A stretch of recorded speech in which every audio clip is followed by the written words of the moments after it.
Moksleivių krepšinio lygą remia Manija.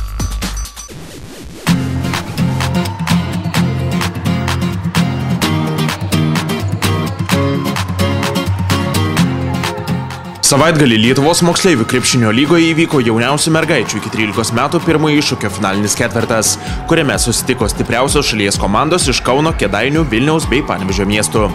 Nepaisant dviženklių deficitų įpusėjus susitikimams, 1997 metais gimusios ir jaunesnės Kėdainių mergaitės sugebėjo išplėšti pergalę Lietuvos moksleivių krepšinio lygos pirmojo iššūkio finalinėme ketvirte ir tapo šių varžybų nugalėtojomis.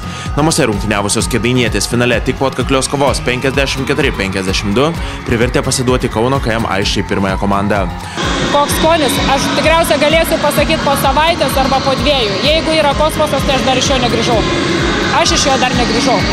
Man per daug emocijos dar kunkuliuoja, kad aš galėčiau pasakyti, aš pirmą kartą savo karjerą dirbu 16 metų. Toks rezultatas yra pirmą kartą.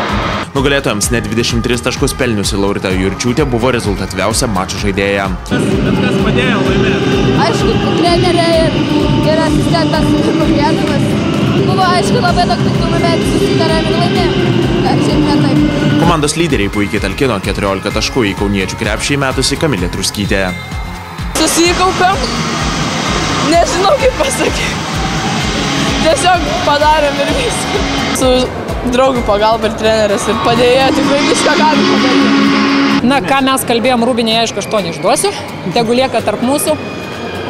Šiaip panos, gal sakyčiau, neturėjo ką prarasti.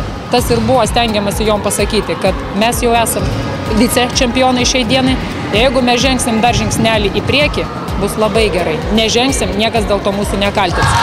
Stengiamės įnešti ramybės, stengiamės paaiškinti, kad tie 13-15 taškų mergaičių krepšinėje bent tai yra menkniekis. Taktiškai mes tiesiog suaktyvinom gynybą, pasiėmėm jas nuo centro, gynėjas, kėlėm rankas į viršų, panelis dar nesugeba aukštai pašokti, kad taškus pelnyti. Manau, šitos kelios smulkmenėlės padėjo padaryti tai, ką padarė. Rungtynės dėl trečiosios vietos nebuvo tokios atkaklios, kadangi Vilniaus KM pirmoji Čili komanda be didesnių problemų 59-43 susitvarkė su Panevėžio pirmosios komandos bendramžėmis. Nugalėtojams 14 taškų surinkusi Karolina Aidukaitė džiaugiasi, kad ekipai pavyko užimti prizinę vietą. Patenkintas vis tiek bent jau prizinę, bent medalis gausim, iš tikrųjų tai labai gerai.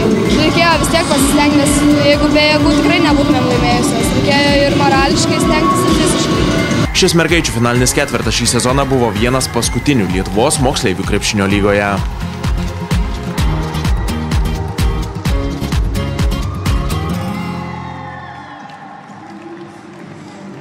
Lietuvos moksleivių krepšinio lygą remia Karūna. Tave palaiko Pildyk.